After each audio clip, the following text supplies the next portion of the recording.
बहुत शौक था ना अपनी माँ से मिलने का। हाँ, तुझे फेंक दूँ यहीं से। ऋतिक अपनी पत्नी रीतू को छत के नीचे की तरफ पैर पकड़कर लटकाया हुआ है। अगर जरा सा हाथ फिसलता है तो ऋतिक की पत्नी रीतू की नीचे गिरकर मौत हो सकती है। रीतू ने रोते हुए कहा, मुझे मौत से बहुत डर लगता है, मुझे छोड़ना मत। ऋतिक ने गुस्साते हुए कहा, पहले मेरे सवाल का जवाब दे। आज के बाद अपनी माँ से मिलने की जिद नहीं करेगी ना? नहीं करूँगी, नहीं करूँगी, प्लीज़ मुझे मत छोड़ना।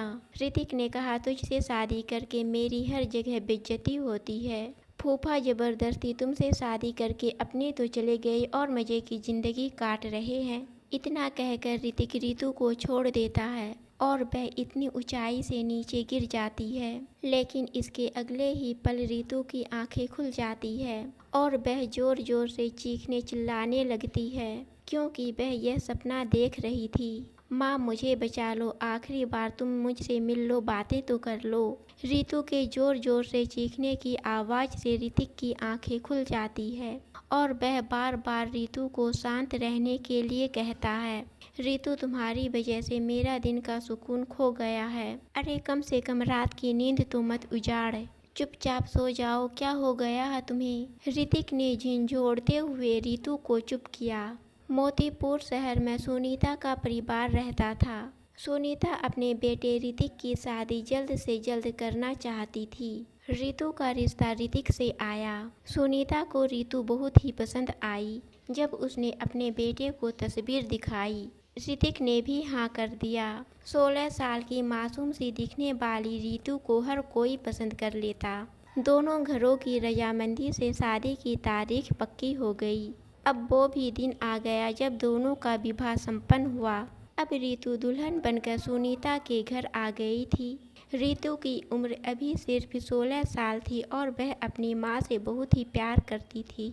इतनी बड़ी होकर भी अभी भी वह अपनी माँ के पास ही सोती थी। वह पहली बार अपने परिवार को छोड़कर आई थी। वह माँ बाप की इकलौती बेटी थी। उसके माँ पिता ने बहुत ही प्यार से पाला था। ऋतु गांव की रहने वाली थी। उसने बस 8वीं तक की ही पढ़ाई की थी।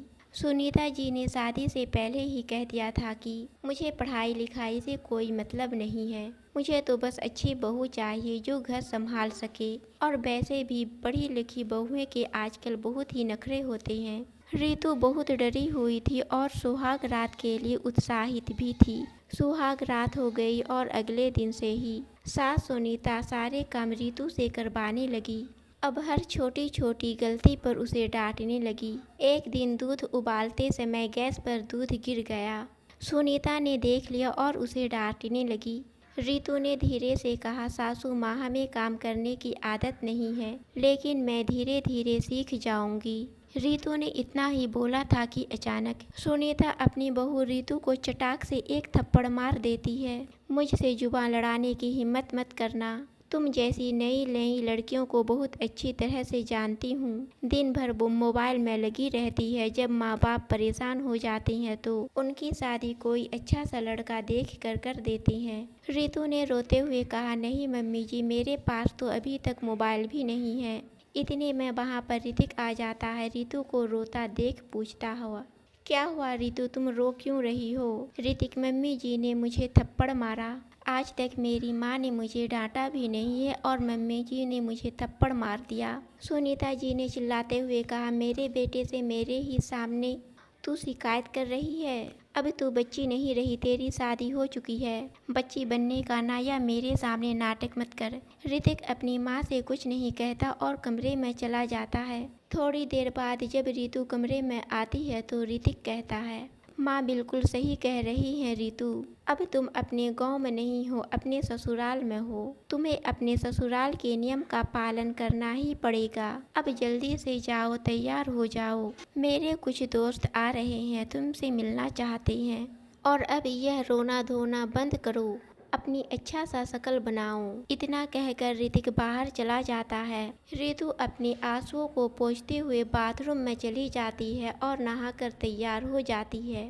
थोड़ी देर बाद ऋतिक के ऑफिस के कुछ दोस्त उसके घर आते हैं। उनमें 3 लड़के होते हैं और 3 लड़कियां। वहाँ पर रीतू ऋतिक के दोस्त से मिलने के लिए आती है। अरे भाभी जी कितनी प्यारी हैं। अरे लगता है भाभी जी बालों में देसी घी लगाती हैं, इसलिए इतने बड़े बड़े इन्होंने एक चोटी कर लिए।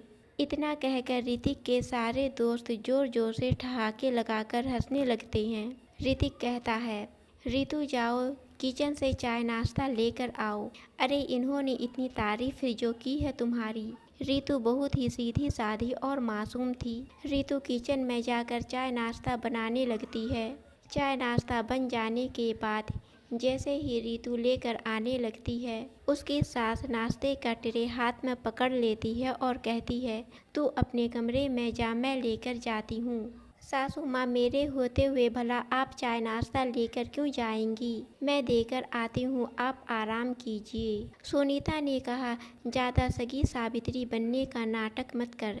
इस तरह गवार बनकर दोबारा ऋतिक के किसी दोस्त के सामने भी मत जाना और ना ही मोहल्ले में बाहर निकलना। अब बात समझ में आई, अब जाओ चुपचाप। अपनी सास के मुंह से ऐसे कठोर शब्द सुनकर ऋतु के आंखों में आंसू आ जाते हैं और वह अपने आंसुओं को पोंछते हुए अपने कमरे में चली जाती है। सुनीता चाय नाश्ता लेकर दोस्त के पास आती है। ऋतिक का दोस्त कहता है, अरे आंटी आप नाश्ता लेकर क्यों आई? भाभी जी को भेज देती। अरे नहीं बेटा, अभी मैं ही तो तुम्हारे लिए नाश्ता बनाकर लेकर आई हूँ। बहू गांव की है ना, इसलिए थोड़ा शर्मा रही है। बहू अभी नई नई है ना, इसलिए तुम लोगों के सामने दोबारा आने से शर्मा रही है। आंटी जी आपने ऋतिक की शादी गांव में क्यों की? यहाँ लड़कियों की कमी थी क्या? तभी सुनीता ने कहा, अरे बेटा क्या बताऊं, ये ऋतिक के फूफा ने फंसा दिया। परिवार बहुत ही अमीर और सीधा साधा है। लड़की भी कम उम्र है लेकिन गवारपन नहीं गया। इनकी यह बात मुझे पहले पता नहीं थी और हम लोग तो इज्जतदार लोग हैं, कुछ कर भी नहीं सकते। यह सारी बातें ऋतु बाहर से सुन लेती है। उसकी आंखों से आंसू रुक नहीं रहे थे। वह अपने कमरे का दरवाज़ा बंद कर लेती है और अपनी माँ को याद करते हुए रोने लगती है। थोड़ी देर बाद सुनीता दरवाजे को जोर जोर से पीटते हुए कहती है, अरे दरवाज़ा खोलो ऋतु, सभी लोग चले गए हैं, रात भी हो रही है, चलो जाओ जाकर खाना बनाओ। तभी ऋतिक की आवाज़ आती है, जल्दी से दरवाज़ा खोलो, मुझे आराम करनी है। ऋतु जल्दी से अपने आंसू पोंछती है और दरवाज़ा खोल देती है। जैसे ही ऋतिक कमरे के अंदर आता है, ऋतु फिर से दरवाज़ा बंद कर देती है। रोते हुए ऋतिक से कहती है, मुझे अपनी माँ से मिलना है, प्लीज़ मुझे मेरे घर ले चलो ना। तुम लोगों को मायके जाने की बहुत जल्दी रहती है, वहाँ जाकर पुराने यारों से मिलना है क्या? यह आप कैसी बातें कर रहे हैं? मुझे वहाँ अपनी माँ से मिलना है। ऋतिक ने कहा, ठीक है, अभी मुझे छुट्टी नहीं है, जैसे ही छुट्टी मिलेगी मैं ले चलूँगा तुमको। अभी किचन में जाओ और खाना बनाओ जाकर। ऋतिक की इस बात से ऋतु को थोड़ा सुकून मिलता है और वह भागकर खुशी खुशी खाना बनाने लगती है। खाना बनाने के बाद ऋतु सभी के लिए खाना लगाती है। सभी लोग खाना खाने लगते हैं। सुनीता ने कहा, सुना था गांव की लड़कियां बहुत ही अच्छा खाना बनाती है। ऋतिक ने मुंह बनाते हुए कहा, अरे इससे अच्छा तो गोबर का स्वाद लगता है। सुनीता ने कहा, पहली बार सही बातें की तुमने बेटा। ऋतु ने कहा, मुझे 8-10 दिन मेरे मायके छोड़ आइए, वहाँ रहूंगी तो अपनी माँ से बहुत ही अच्छा खाना बनाना सीख लूंगी, फिर आपको मुझसे कोई भी शिकायत नहीं होगी। सुनीता ने कहा, बचपन से लेकर आज तक सीख नहीं पाई और 8-10 दिन में पूरा खाना बनाना सीख लेगी तुम? मायके जाने का अच्छा बहाना बनाया है बहू तुमने। ऋतु ने कहा, मुझे मेरी माँ की बहुत याद आ रही है मम्मी जी। माँ से भी मिल लूंगी और खाना बनाना भी सीख लूंगी। यह दोनों बातें मैं सच कह रही हूँ मम्मी जी। सुनीता ने कहा, चुपचाप यहाँ रहो और यहाँ के कानून सीखो, उसके बाद मिलना अपनी माँ से चल जा। ऋतु रोते हुए वहाँ से चली जाती है। ऋतु रात भर रोती रहती है। पास में सोया हुआ ऋतिक कहता है, अगर तुम्हें इतना रोना ही है तो छत पर जाकर रो, मेरा नींद खराब मत करो। समझी ना। रितु चुपचाप उठती है और रोते हुए छत पर चली जाती है ताकि ऋतिक को कोई परेशानी ना हो। ऋतिक दरवाजा अंदर से बंद कर लेता है। छत पर रोते हुए रितु कहती है, माँ मुझे तुम्हारी बहुत याद आ रही है। माँ जल्दी से आ जाओ या पिताजी को भेज दो। अब रितु का यह रोज का काम हो गया था। अब कमरे में रितु नहीं रहती तो ऋतिक आराम से किसी दूसरी लड़की से बातें करने लगा और उधर रितु छत पर रोती रहती और अपनी माँ को याद करती रहती। सुनीता को भी सब पता था लेकिन वह भी कुछ नहीं बोलती। ऐसा करते करते 2 महीने बीत गए। ऋतिक अपने दोस्त वकील से मिलने जाता है। ऋतिक को देखकर आर्यन कहता है, अरे ऋतिक, बड़े दिनों बाद तू मुझसे मिलने आया। तू तो कॉलेज छोड़ने के बाद मुझे भूल ही गया। ऋतिक ने कहा, अरे वह सब मैं तुझे बाद में बताता हूँ, पहले मेरी परेशानी सुन। मेरी शादी न गलत लड़की से हो गई है। वो तो हर समय बस रोती रहती है। यार मैं बहुत ही परेशान हो गया हूँ उससे। तू ना मुझे उसे डाइवोर्स दिलवा दे। यार मैं निशा से प्यार करता हूँ। शादी के बाद उससे मुलाकात हुई तब पता चला कि असली बीवी का प्यार क्या होता है। आर्यन ऋतिक को एक सलाह देता है जिससे ऋतिक बहुत ही खुश हो जाता है। फिर वह अपने घर वापस आ जाता है। ऋतिक अपने माँ बाप को निशा के बारे में बताता है। समाज में मेरी बेइज्जती हो रही है रितु की वजह से, उसके गंवारपन की वजह से।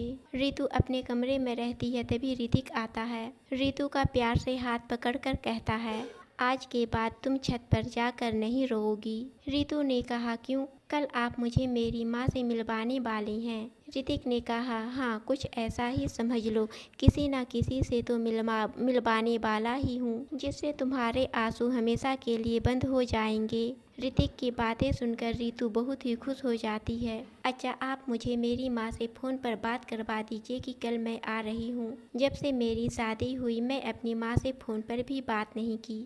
ऋतिक ने मुस्कुराते हुए कहा, अरे सरप्राइज खराब करना है क्या? अरे कल जाओगी तो सरप्राइज मिलेगा तुम्हारे मम्मी पापा को। ऋतिक की बातें सुनकर रितु बहुत ही खुश हो जाती है। उसे तो पता ही नहीं था कि उसकी ज़िंदगी में अब क्या होने वाला है। वो अपनी माँ बाप से कभी मिल भी पाएगी या नहीं। वह खुशी खुशी किचन में जाकर खाना बनाने लगती है। खाना बनाने के बाद सबको खाना परोस देती है। फिर बहुत ही खुश होकर वह छत पर चली जाती है। आज वह रो नहीं रही थी बल्कि जोर जोर से चीख कर वह कह रही थी, माँ मैं आ रही हूँ, माँ मैं आ रही हूँ। अचानक रितु के मायके में सो रहे उसके माता पिता की नींद खुल जाती है। दोनों घबराकर एक साथ उठकर बैठ जाते हैं। एक साथ दोनों उठते एक दूसरे को देख अचंभित हो जाते हैं। रितु की माँ कहती है, मुझे ना रितु की बहुत याद आ रही है। जब से उसकी शादी हुई हम लोग तो बिल्कुल भूल ही गए उसे। रितु के पिता ने कहा, सही कह रही हो तुम, कल सुबह ही हम दोनों रितु से मिलने जाएंगे।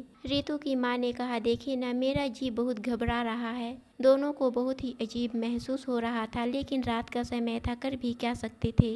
रितु के पिता ने कहा, अच्छा अभी सो जाते हैं, कल सुबह ही दोनों निकल जाएंगे। दोनों ऐसा कहकर सो जाते हैं। इधर ऋतिक चुपके से छिपकर छत पर आता है और अपनी पत्नी रितु को ऊपर से धक्का दे देता है और फिर वहां से भाग जाता है। सुबह रितु को इस तरह पड़ा देख मोहल्ले वाले पुलिस को बुलाते हैं। पुलिस मोहल्ले वाले से पूछताछ करती है। सभी लोग गवाही देते हैं। उसके पड़ोस में ही रहती हूँ। रितु रोज रात में इधर उधर घूमा करती थी। बाहर रितु की लाश पड़ी है। बाहर रितु के माँ बाप खुशी खुशी आ रहे होते हैं। उन्हें यह नहीं पता था कि वह अपनी बेटी से नहीं बल्कि उसकी लाश से मिलने आए हैं। भीड़ देखकर रितु के पिता वहां चले जाते हैं। अपनी बेटी को देखकर जोर जोर से चिल्लाने लगते हैं, अरे बिटिया यह क्या हो गया, उठो मेरी बिटिया। अपने पति की आवाज़ सुनकर रितु की माँ भी आ जाती है। रितु की माँ अपनी बेटी को देखकर कहने लगती है, तेरे ससुराल वाले ने तुझे मार डाला। पुलिस उनकी छानबीन करती है। तभी मोहल्ले का एक लड़का गवाही देता है। उसने ऋतिक को देखा था रितु को ढकेलते हुए।